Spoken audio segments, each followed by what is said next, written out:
হরি ওম।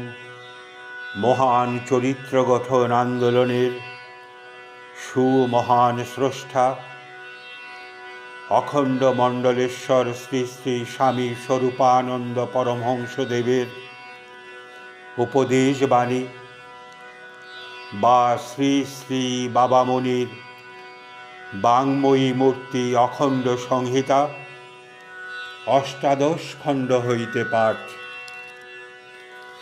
শ্রী শ্রী বাবামণি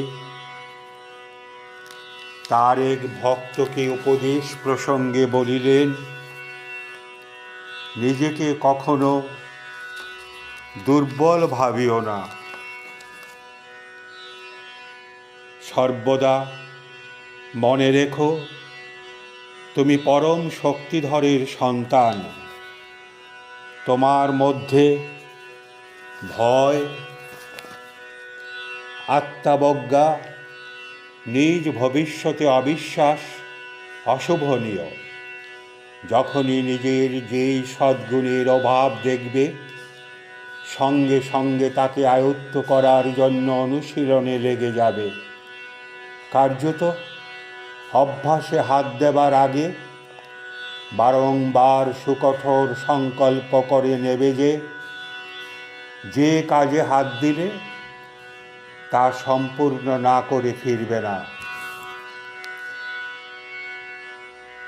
শ্রী শ্রী বাবামণি আরও বলিলেন, উৎসাহকে সদা জাগ্রত রাখবার জন্য প্রথমে প্রয়োজন অফুরন্ত ঈশ্বর বিশ্বাস, তারপরে প্রয়োজন অদম্য স্বদেশ প্রেম।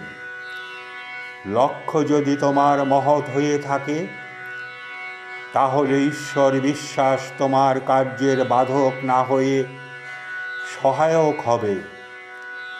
লক্ষ্য যার পাপাত্মক ও কলুষিত, ঈশ্বর বিশ্বাস তাকে পদে পদে বাধা দেয় বলেই এমন লোকেরা নাস্তিক হওয়াটা সুবিধাজনক মনে করে। ঈশ্বর যদি একজন থাকেন, তবে নারী ধর্ষক, নরহন্তা তার কুকার্যে অগ্রসর হবে কি করে? এই জন্যই নিষ্ঠুর কর্মা ব্যক্তিরা সর্বপ্রথমেই চেষ্টায় নামে নিজ নিজ সাগৃদদের মন থেকে ঈশ্বর বিশ্বাসটাকে লুপ্ত করে দেবার জন্য। সৎকর্মীর পক্ষে ঈশ্বর বিশ্বাস এক মহাবল, এক মহাসহায়।